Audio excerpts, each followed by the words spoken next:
Tes, cek, cek, cek. Assalamualaikum warahmatullahi wabarakatuh. Sebelum lanjut nonton video ini, boleh sahabat semua subscribe dulu ya. Saya doakan yang subscribe segera dapat jodoh, banyak rezeki, dan ditakdirkan untuk kaya berkah. Amin. Yuk lanjut nonton video. Bismillah. Assalamualaikum warahmatullahi wabarakatuh. Waalaikumsalam warahmatullahi wabarakatuh. Alhamdulillahi rabbil alamin. Allahumma salli ala Sayyidina Muhammad wa ala ali Sayyidina Muhammad wa sallim taslima.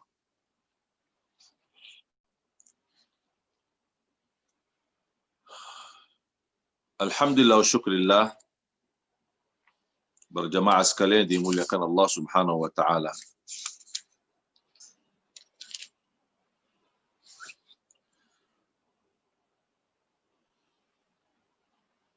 Allah Subhanahu wa taala menganugerahkan kepada kita banyak nikmat.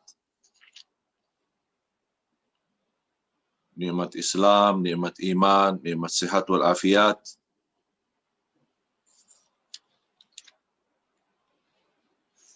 Dan kita selalu mendapatkan anugerah dari Allah Subhanahu wa taala, dan kita baru saja dari tadi malam dan kita saat bangun subuh atau tahajud, kita baru saja proses menghadapi kematian.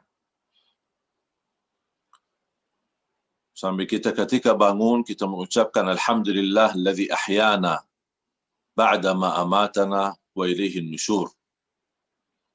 Yang menunjukkan betapa kita selamat dari proses kematian dan kita termasuk orang yang dilepaskan nyawanya dan masih diberikan oleh Allah menambah keluarga, menambah keturunan, ibadah, menambah rizki, dan lain sebagainya. Dan bisa Bapak Ibu, sahabat sekalian, keluarga besar, mitra Porpolis, dan mudah-mudahan insya-Allah niat kita bersama untuk sukseskan dan kita bisa menambah berkah penghasilan, berkah untuk keluarga, berkah untuk keturunan kita, dan berkah untuk pribadi kita yang belum berkeluarga, bisa belajar mandiri. Dan ada sebuah kata mutiara di dalam bahasa Arab, wal harakatu barakah. Harakat itu barakah, artinya gerak-gerak itu tidak diam, bergerak terus sana sini, berusaha, berikhtiar, itu barakah. Dijamin mendapatkan keberkahan dari Allah Subhanahu wa taala.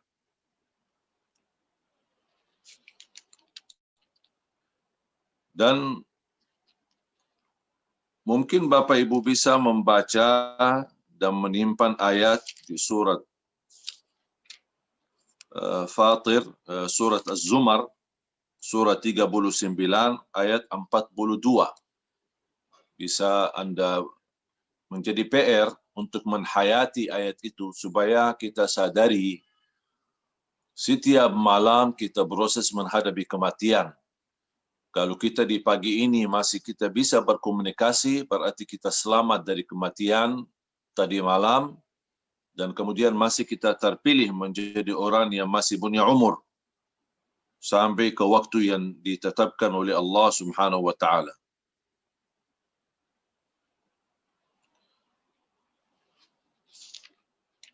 Dan ketika saya mengikuti sesuai arahan dan belajaran dari guru saya, kalau di dunia bisnis, guru saya Mas Epo. Dan beliau telah memberikan masukan, nasihat yang sangat bermanfaat bagi saya. Bahkan saya melipatkan banyak keluarga saya di beberapa daerah yang alhamdulillah ikut memperjuangkan bisnis. Bagi kami bisnis baru, tapi ternyata berkah. Berkah penghasilan, berkesehat, aman, nyaman, imun, terjaga imun kita, terjaga kesehatan kita, dan insya Allah kita bisa mendapatkan penghasilan yang halal yang diridhai oleh Allah Subhanahu wa taala, dan kita berbisnis dengan niat untuk mencukupi keluarga, itu sudah merupakan ibadah. Dan salah satu buku yang menjadi inspirasi bagi saya, menematkan saya, mendorong saya untuk terus berusaha dan berikhtiar adalah buku beliau, 7 Keajaiban Rizki. Dan kali ini saya tidak akan berbicara panjang lebar mengenai buku ini, tapi saya ingin mengkaitkan, Mahmud,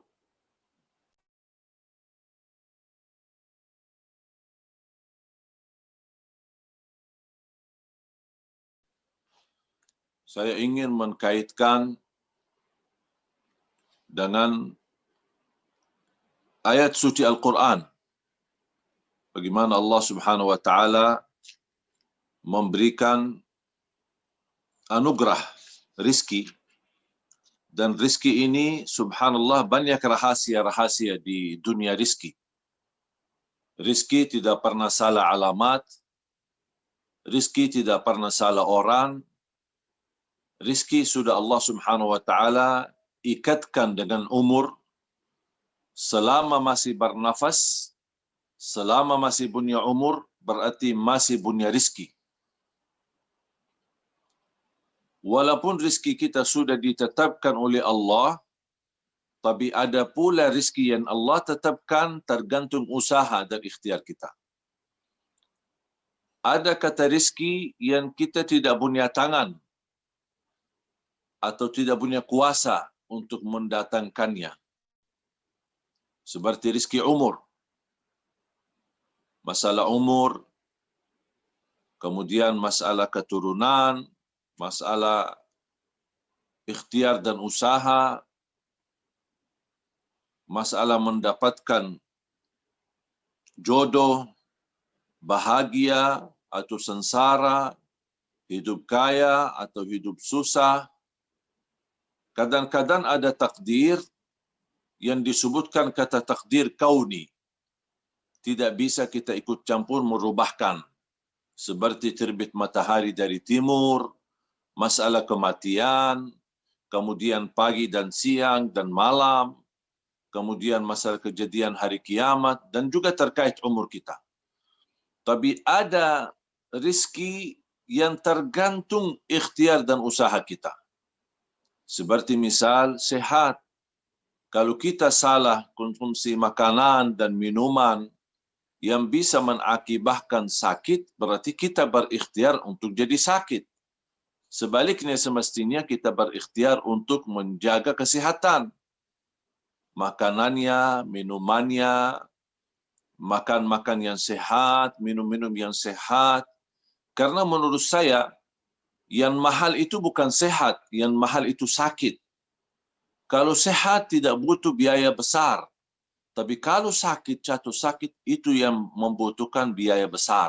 Untuk berobat, ke sana kemari ke rumah sakit, capek berjalan ke sini sana, belum lagi mungkin dibutuhkan operasi, dan lain sebagainya.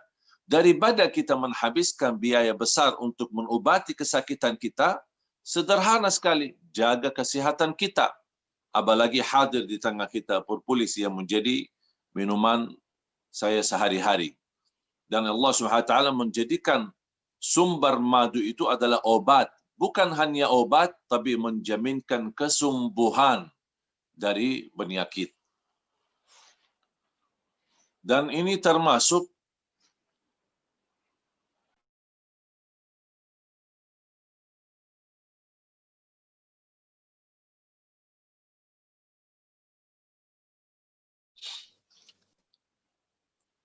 jadi ikhtiar untuk menjaga kesehatan kita, ikhtiar untuk menambah penghasilan kita. Tidak boleh kita berkata kalau memang sudah rezeki Allah tetapkan, ya buat apa saya kerja? Saya tidak mungkin mati sebelum Allah SWT selesaikan rezekinya. Memang betul, apa yang kita usahakan tidak akan melebihi daripada rezeki yang sudah ditetapkan oleh Allah. Dan tidak ada usaha dan ikhtiar, itu sudah termasuk juga takdir dari Allah. Jadi bukan hanya rezeki yang menjadi takdir, tapi usaha dan ikhtiar tidak mungkin sama dengan orang-orang yang tidak berikhtiar. Allah kan maha adil. Orang yang malas, dah mau kerja, mau tidur enak-enak saja, tak mungkin rezekinya sama dengan rezeki orang-orang yang keringat, capek, lelah, belajar, terus berusaha ke sana kemari, dan Allah menghargai. Is'a ya abdi wa ana as'a ma'ak. Bergeraklah wahai hambaku mencari rezeki, aku akan mendampingimu, kata Allah Subhanahu wa taala di hadis qudsi. Jadi Allah mendamping kita ketika kita berikhtiar dan berusaha.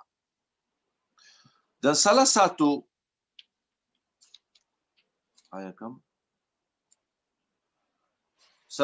ayat yang membuat saya mengambil banyak pelajaran.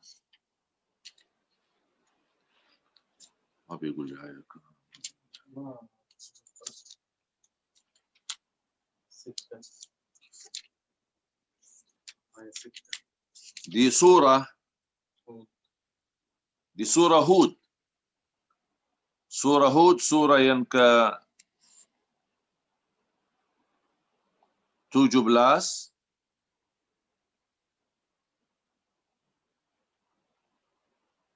Maaf, surah Hud yang surah 11 ayat 6.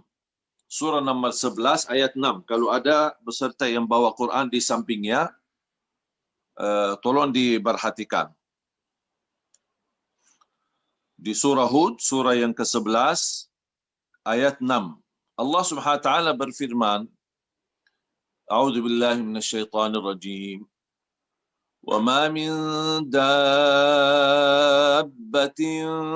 فِي الْأَرْضِ إِلَّا عَلَى اللَّهِ رِزْقُهَا وَيَعْلَمُ مُسْتَقَرَّهَا وَمُسْتَوْدَعَهَا كُلٌّ فِي كِتَابٍ مُبِينٍ. Sadaqallahul Azim.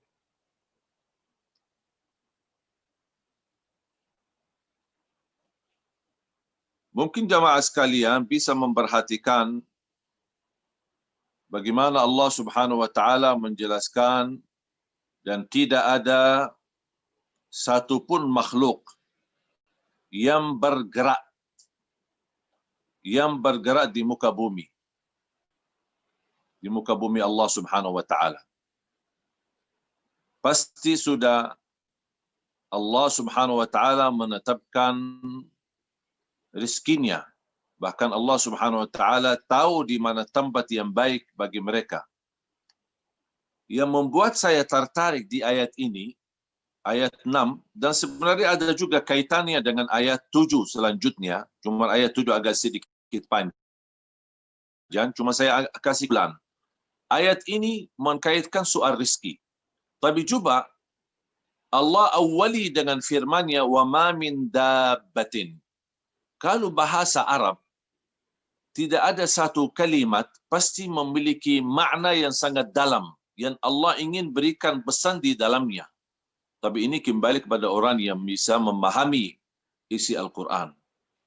Ya, karena saya juga orang Arab, jadi alhamdulillah faham bahasa Al-Quran. Arab asli ya. Jadi wa ma min dabbatin. Ketika saya membaca ayat ini, sebelum saya melanjuti, saya mendalami kata dabbah. Tidak ada makhluk yang bergerak. Berarti rezeki itu tergantung bergerak. Kalau tidak bergerak, berarti mohon maaf, jangan berharap bisa mendapatkan rezeki. Kalau sebagaimana saya tadi jelaskan, ada rezeki yang tidak campur tangan kita, seperti misal umur, masalah jodoh, masalah Kalau takdir Allah Subhanahu wa taala kecelakaan atau kematian, jadi hal-hal yang seperti ini, terbitnya matahari dari timur, tenggelamnya dari ke barat, pagi, siang, malam, waktu-waktu ini kita tidak bisa undurkan, tidak bisa kita majukan. Ini semua namanya takdir kauni yang tidak bisa kita ikut campur. Tapi ada takdir yang disebutkan takdir syar'i yang terkait dengan dunia kita, kehidupan kita sehari. Di antaranya ada rizki. Walaupun sejarah kauniyah, alam semesta sejarah kauniyah sudah ditetapkan oleh Allah rizki kita, tetapi di antara rizki yang Allah tetapkan tergantung ikhtiar dan usaha kita. Makanya Allah di sini berfirman, "Wa ma min dabbatin." Tidak ada makhluk. Kenapa Allah sebutkan kata dabba? Karena dabba ini termasuk seluruh makhluk yang bergerak. Ya, apa itu binatang-binatang, apa itu haiwan, apa itu manusia, apa itu jin, apa itu semua yang namanya bergerak, apapun bergerak berarti dia makhluk yang Allah Subhanahu wa taala memberikan rezeki kepada mereka. Wa ma min dabbatin fil ardi. Semua makhluk yang bergerak di muka bumi illa 'ala Allah rizquha. Allah Subhanahu wa taala, atas Allah rizki untuk mereka. Berarti Allah tidak menciptakan kita sia-sia. Jangan ada orang merasa, kenapa Allah ciptakan saya tapi Allah tidak urus saya. Justru salah satu kewajiban atas Allah, karena Allah yang menciptakan kita, Allah punya kewajiban untuk mengurusi kita. Tapi ada urusan-urusan itu yang kita harus terus berikhtiar. Misal contoh, Allah memberikan hidayah. Tapi kalau ada orang tidak mau jemput hidayah itu, tidak mau terima hidayah, Allah Subhanahu wa taala sudah melepaskan hidayah itu dari orang itu, diberikan kepada orang lain yang lebih menghargai rezeki dan datang hidayah dari Allah Subhanahu wa taala. Karena manusia ini kan berbeda-beda. Sama seperti kita, kalau ada orang memberikan sesuatu dan kita sambut dengan baik, ucapan yang baik, dengan senyum, ramah, tamah, dan kita luar biasa, pasti orang itu senang ketika memberi sesuatu. Bahkan dia ingin ketika ada, misal ada acara misal ulang tahun kah, atau kita tamat sekolah kah, atau apa, pasti dia berkenan untuk memberi sesuatu lagi. Karena dengan cara menyambut kita dengan cara yang baik, sambutan kita dengan cara yang menenangkan hati. Sama juga Allah Subhanahu wa taala ketika memberi sesuatu, kalau ada hamba menyambut rezeki Allah, menyambut anugerah dari Allah, menyambut nikmat dari Allah dengan senang hati, dan dia mensyukurinya, dia betul maksimal memanfaatkannya dan tidak salah arahkannya dan tidak salah gunakannya, pasti Allah juga berkenan menambahkan. Sebagaimana firman Allah, la in syakartum la azidannakum.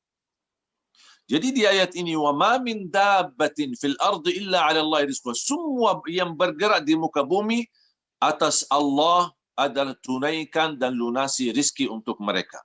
Wa ya'lamu mustaqarraha wa mustauda'aha. Di mana tempatnya mereka, biarpun mereka berada di tempat yang terbuka atau di tempat yang tersembunyi.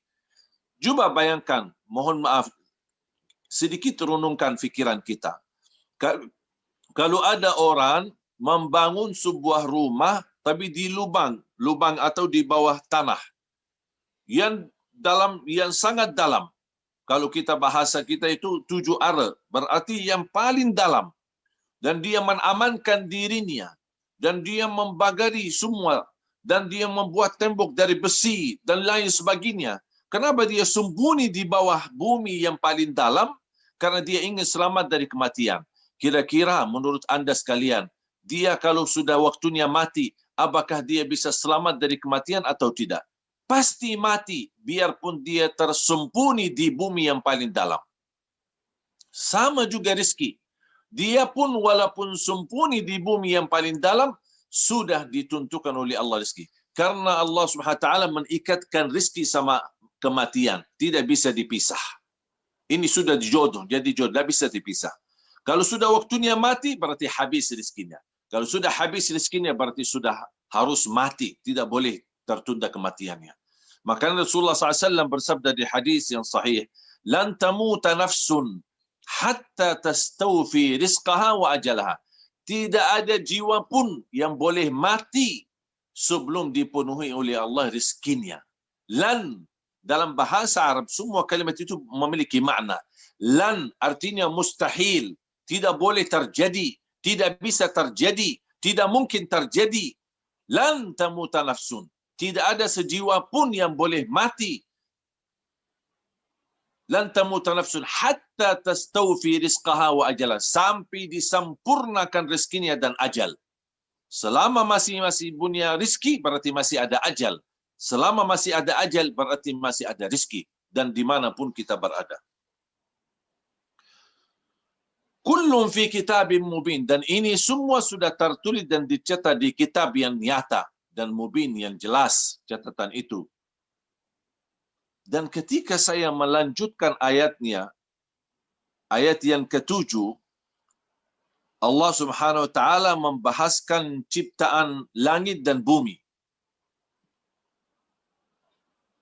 Allah membahas ciptaan langit dan bumi di dalam waktu 6 hari.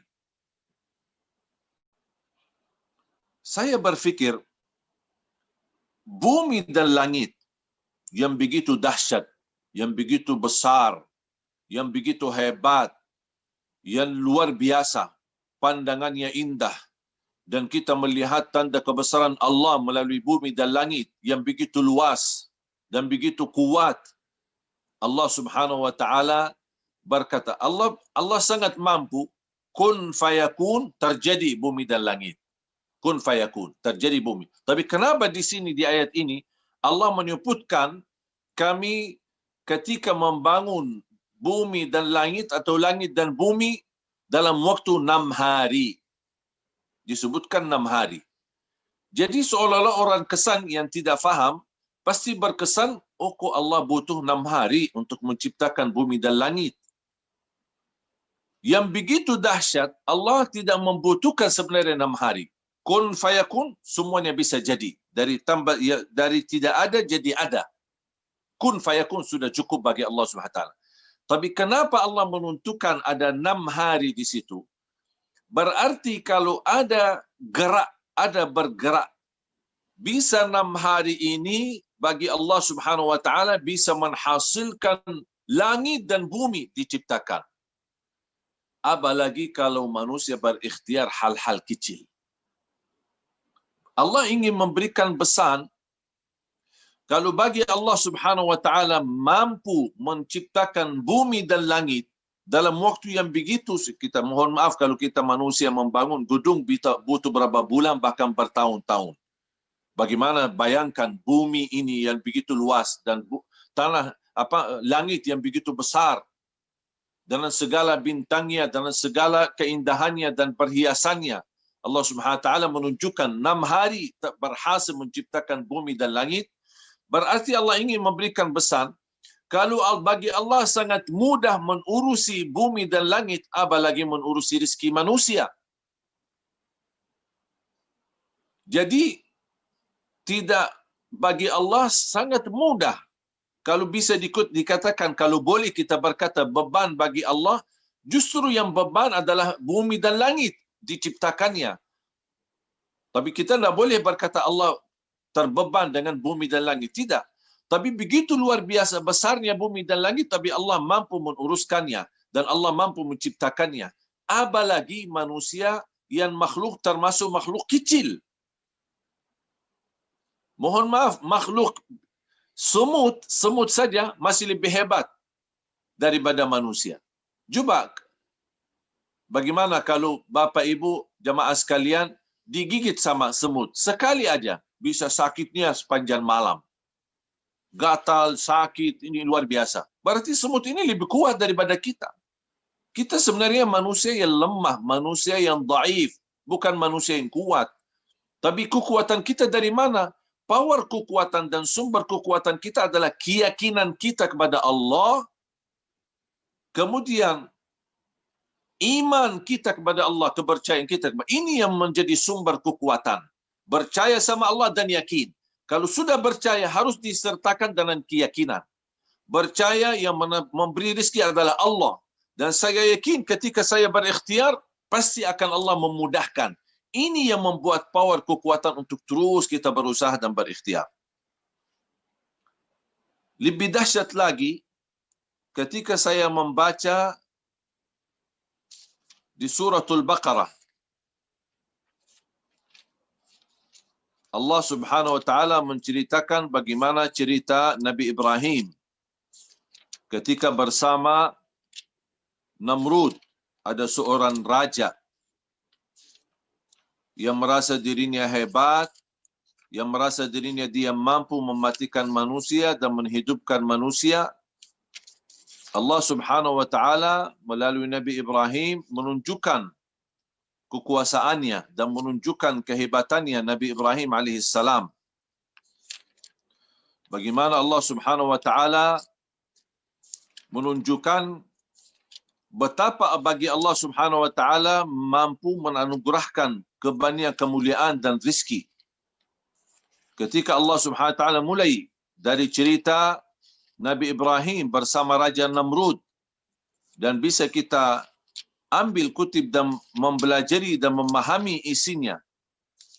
Ketika Allah Subhanahu wa taala di ayat, dan saya harap ini juga menjadi PR, di ayat 258 suratul Baqarah, 258, 259, 260, 261 sampai 264. Jadi dari ayat 258 sampai ayat 264. Ini sebenarnya ada Allah menunjukkan kekuasaannya, baru Allah membahas masalah rizki. Masalah rizki. Kenapa Allah kaitkan? Supaya kalau Allah maha berkuasa, Allah maha mampu, Allah maha dahsyat, Allah maha hebat, Allah maha baik, Allah maha kuat. Kalau bagi Allah bisa menggerakkan dan bisa membuat sesuatu yang tidak ada menjadi ada, apalagi bagi Allah sangat mudah untuk mengurusi rizki. Dan saya harap ini di suratul Baqarah, surah yang kedua, mulai dari ayat 258 sampai ayat 264. Khususnya ketika Anda baca mulai dari 258, 259, 260, ini Allah menceritakan dahsyatnya kekuasaannya. Baru ketika Allah sudah membahas itu 3 ayat, baru Allah membahas ayat 261, bagaimana Allah mampu melipatkan rizki orang-orang yang bersedekah. Berarti bagi Allah kalau hal yang hebat, yang dahsyat Allah mampu uruskan. Apalagi hal masalah melipatkan rizki, menganugerahkan rizki, memberi rizki, itu sangat mudah bagi Allah Subhanahu wa taala. Para jamaah sekalian yang saya cintai dan Mas Ipo yang saya muliakan, saya semangat sebenarnya semenjak saya mengikuti gerakan dan usaha. Bagi saya awalnya mulai dengan bisa dibilang usaha sambilan atau usaha kecil-kecilan, tapi ternyata penghasilan luar biasa berkah. Yang saya sendiri rasakan keberkahannya luar biasa. Bersama Mas Ipo ketika bergerak di Perpolis, bahkan alhamdulillah semua keluarga besar kami, orang tua kami, adik-adik, bahkan saya sempat kirimkan ke Madinah untuk saudara saya, apalagi yang sudah tua-tua, yang sering kesakitan, saya kirimkan Perpolis ini untuk mereka konsumsi. Dan kalau ada orang berjasa sama saya untuk berbisnis dan menambah penghasilan untuk keluarga, itu Mas Epo.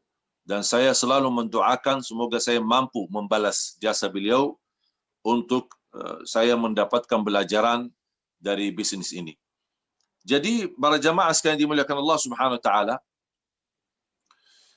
yang kita perlu di samping ikhtiar dan usaha, harus jangan lupa ada 3 hal. Yang pertama, tambahkan kepercayaanmu kepada Allah. Jangan ada yang ketika bersamping ikhtiarnya, kok dia merasa, aduh capek, aduh, mohon maaf, semakin semangat untuk bekerja, Allah SWT semakin bangga sama kita. Jadi, Allah bukan hanya bangga terhadap orang tahajud, bukan hanya terhadap orang yang suka berpuasa, baca Quran dan lain sebagainya. Allah juga bangga terhadap orang yang meyakinkan dan mempercayai kepada Allah SWT. Jadi percaya dan yakin, ini dua hal yang tidak bisa dipisahkan. Percaya kepada Allah, Maha memberi rezeki. Dan yakin, ikhtiar saya, gerakan saya, bisnis saya, tidak akan gagal karena Allah mendampingi saya. Makanya syaitan akan berusaha menghambatkan usaha kita, mengganggu fasilitas usaha kita, barangkali menjauhi dari orang-orang yang ada di sekitar kita. Syaitan ingin menanamkan jangan ada harapan. Syaitan suka manusia tidak selalu berharap. Justru syaitan ingin manusia putus asa sama Allah Subhanahu wa taala. Makanya ketika kita sudah berikhtiar, mungkin letih kaki kita, capek, pulang ke rumah cuma bisa berhasil jual cuma satu atau dua, syaitan datang, apaan kok kamu capek-capek?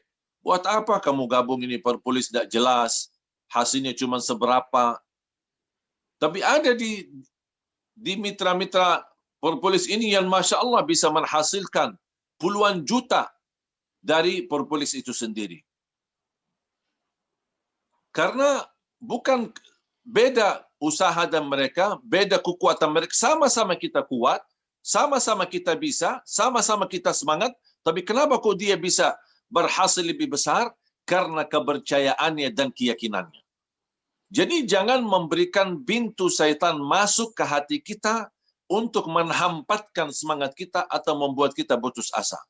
Belum berhasil hari ini atau hasilannya belum mencukupi, belum mempuaskan, kita teruskan. Kita teruskan tambah lagi usaha dan ikhtiar. Fikirkan ide-ide yang bisa membantu. Barangkali saya salah langkah. Barangkali saya salah cara. Barangkali saya salah menyampaikan. Makanya kita terus bermusyawarah dengan guru kita, Mas Epo, untuk mendapatkan nasihat dan masukan agar saya bisa menambah semangat dan bisa menambah penghasilan.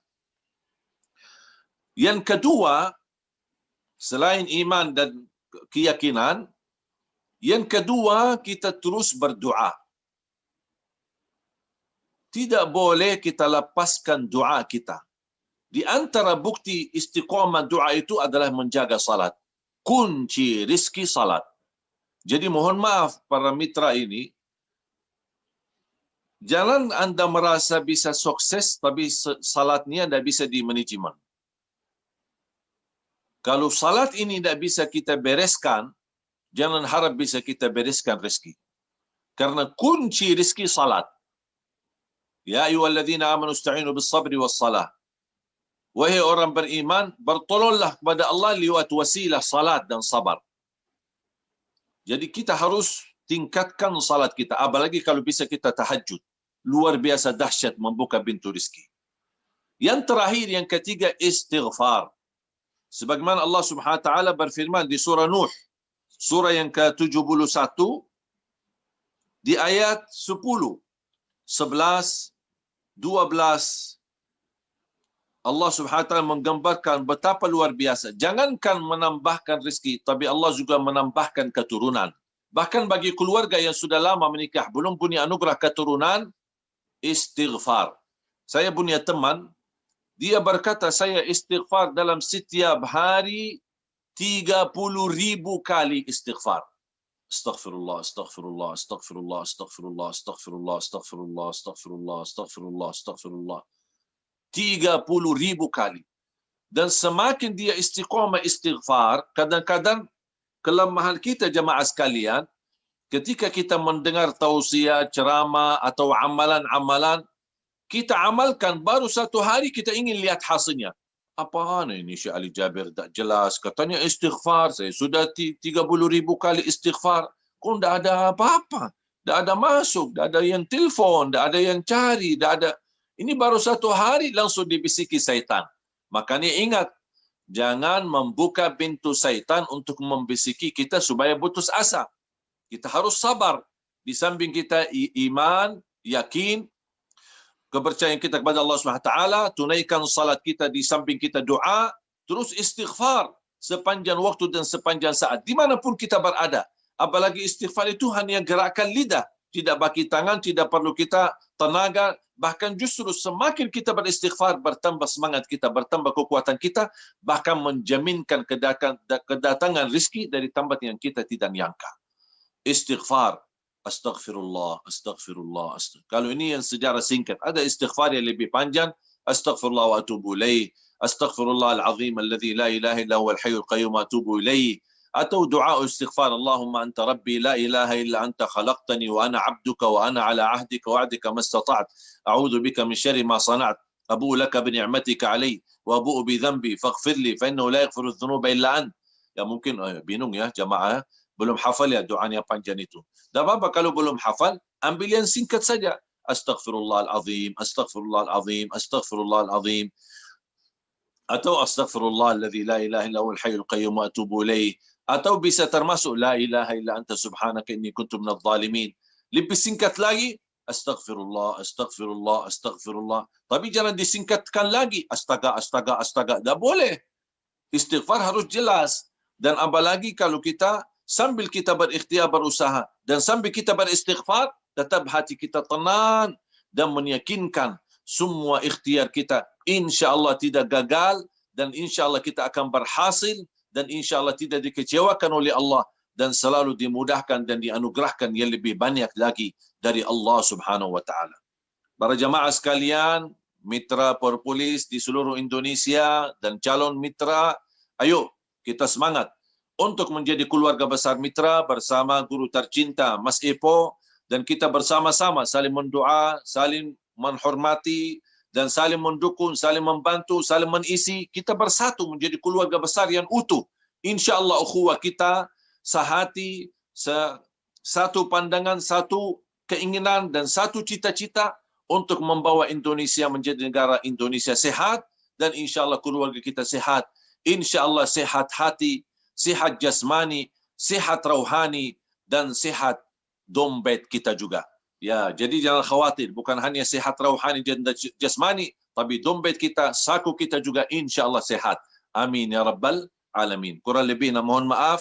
Wabillahi taufiq wal hidayah. Wa sallallahu baraka wa sallam ala sayyidina wa nabiyina Muhammad wa ala alihi wa sahbihi wasallam walhamdulillahi rabbil alamin. Wassalamualaikum warahmatullahi wabarakatuh.